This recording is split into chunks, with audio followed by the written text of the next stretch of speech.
L'intubation.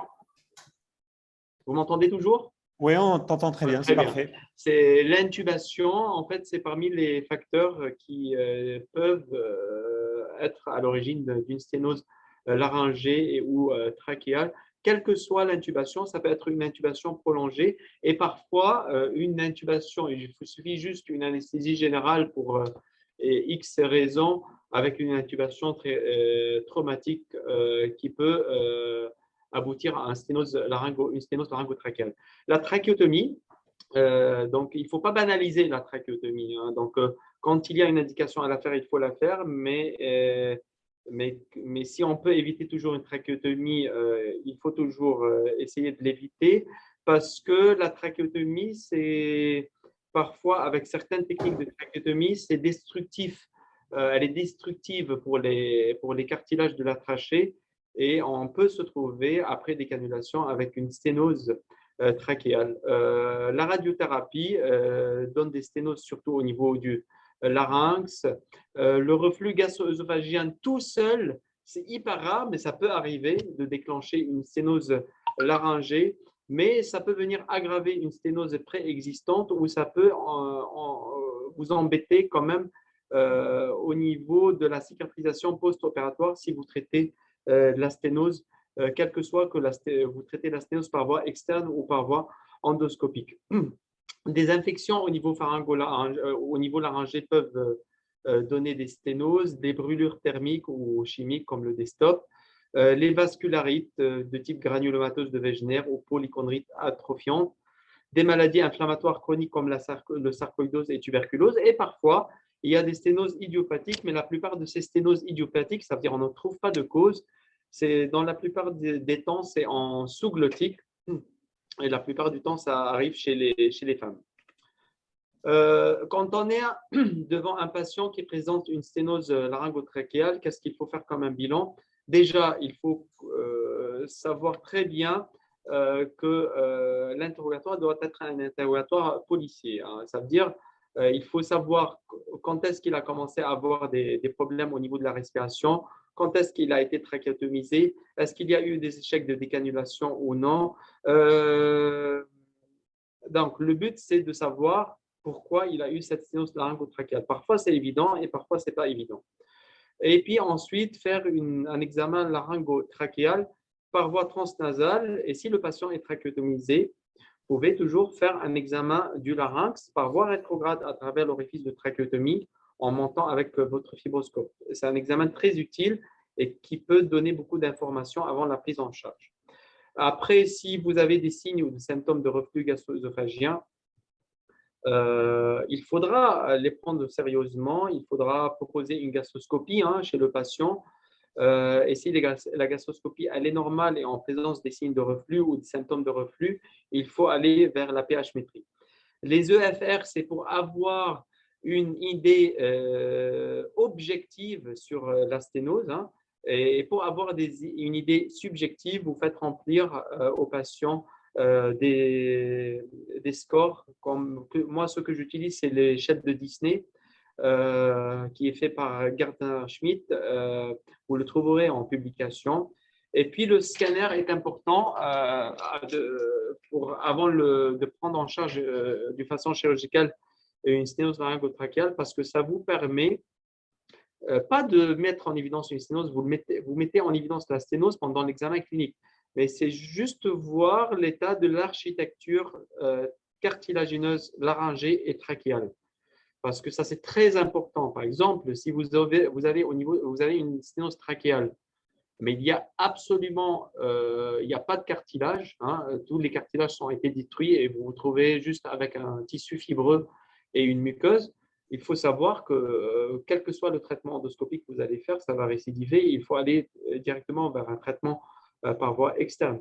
Tandis que quand il y a une charpente ou une architecture cartilagineuse, ça peut toujours donner de l'espoir que les traitements endoscopiques peuvent marcher. Et dans la plupart du temps, il y a quand même une préservation de l'architecture cartilagineuse. Il y a dans des cas qui sont un peu difficiles, il y a cette charpente cartilagineuse a été détruite soit par l'étiologie de la sténose, soit par si un des collègues, les collègues en ont travaillé au niveau de sténose avant, vous trouverez quand même moins de structures cartilagineuses qui vous permettent un succès de votre voie endoscopique de traitement. Le traitement facile, médical et étiologique, il n'y a pas beaucoup. Médical, ça veut dire c'est que s'il y a un reflux qui aggrave la sténose, il faut traiter le reflux. Si c'est une sténose liée à une maladie auto-immune ou auto-inflammatoire, ben, il faut donner des immunosuppresseurs et des corticoïdes et il faut que le patient soit suivi par un interniste à ce niveau. Après, pour les sténoses établies, cicatricielles, où vous avez contrôlé tout facteur de risque aggravant sa sténose et vous avez contrôlé les facteurs étiologiques, il faut aller vers un traitement chirurgical. Donc, le traitement chirurgical par voie externe, je vois que vous aurez un enseignement dans l'après-midi. Donc, moi, je vais vous présenter donc, le traitement endoscopique ou le traitement mini-invasif des sténoses laryngo-trachéales. On va commencer étage par étage. Donc, on va commencer par l'étage laryngé, sous-glottique et puis trachéal. Donc, concernant une sténose du larynx, il faut déjà, quand vous faites votre bilan et votre examen, il faut définir la sévérité de la sténose laryngée. Et on utilise pour ça l'échelle très connue de Bogdassarian. Sténose de type 1, ça veut dire juste que vous avez un tissu cicatriciel entre la face interne des deux arytenoïdes ou les apophyses des deux arytenoïdes qui empêche l'abduction des cordes vocales et qui réduit la filière laryngée glottique avec un passage aérien en arrière de cette bride cicatricielle. Stade 2, c'est quand ce tissu cicatriciel s'étend à l'espace interarytenoïdien. Il n'y a aucun passage de l'air en postérieur. Stade 3, quand il y a une extension de ce tissu à une d'un côté c'est stade 3 et de façon on a un petit problème de connexion qui vient de s'installer. D'un côté c'est stade 3 et d'une façon bilatérale. On a un petit problème de connexion qui vient de s'installer. Ouais, au stade 3, on n'a pas bien entendu. Est-ce que vous m'entendez toujours? Ouais, mais ça devient haché. Je sais pas d'où ça vient. Comme ça? D'accord. En fait, je me connecte sur le… Ouais, je sais pas, moi aussi, j'ai une connexion Wi-Fi de la fac, mais bon, parfois, ça affiche que c'est instable. C'est possible que ça vienne de mon côté aussi. Hein. OK.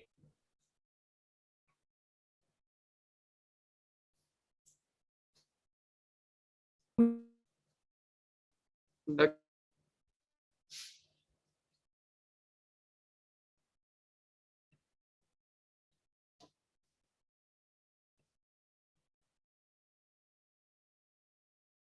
D'accord. Et les autres,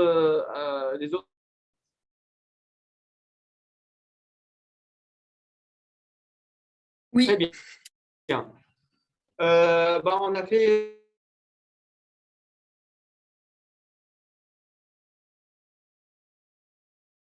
récemment une de cette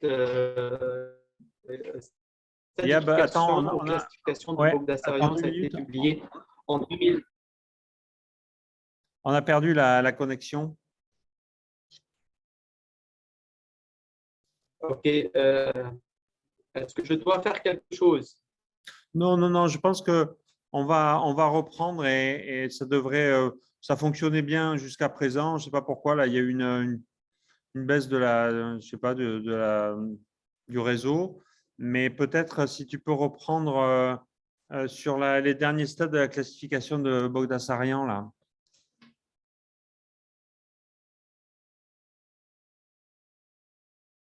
Attendez, je vous appelle là.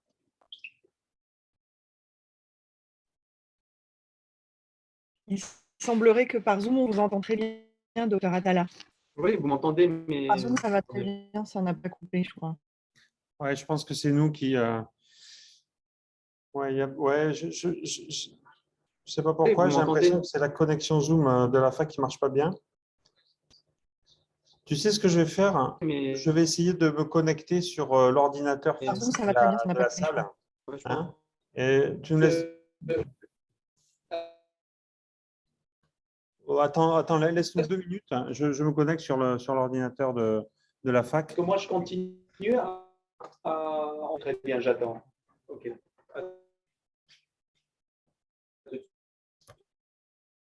Ouais, ce sera peut-être plus cher, je ne sais pas pourquoi, hein.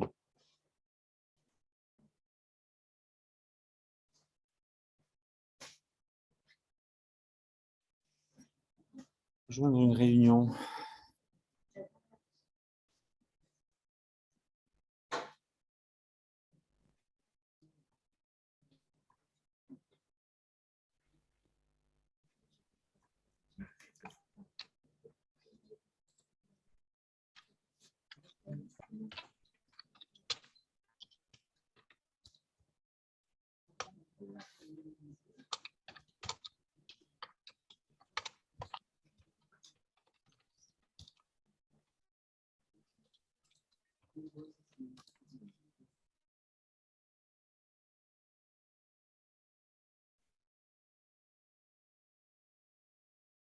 On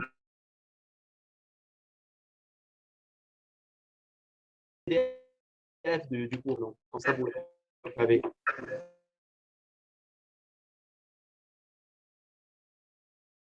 Est-ce que vous m'entendez bien? Oui, Ouais, j'ai très bien. profité de ce temps, je vous ai envoyé. Vous m'entendez? Très bien, ouais, c'est bon.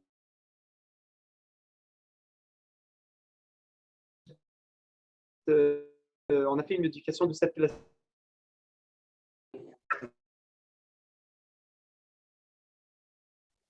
Donc,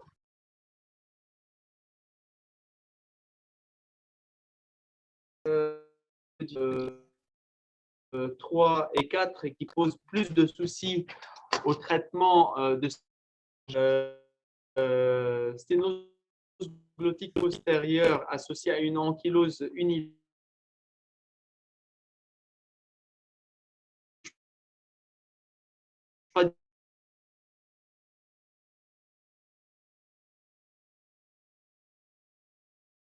du tout.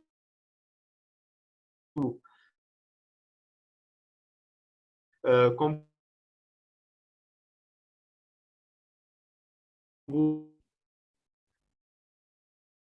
c'est une ankylose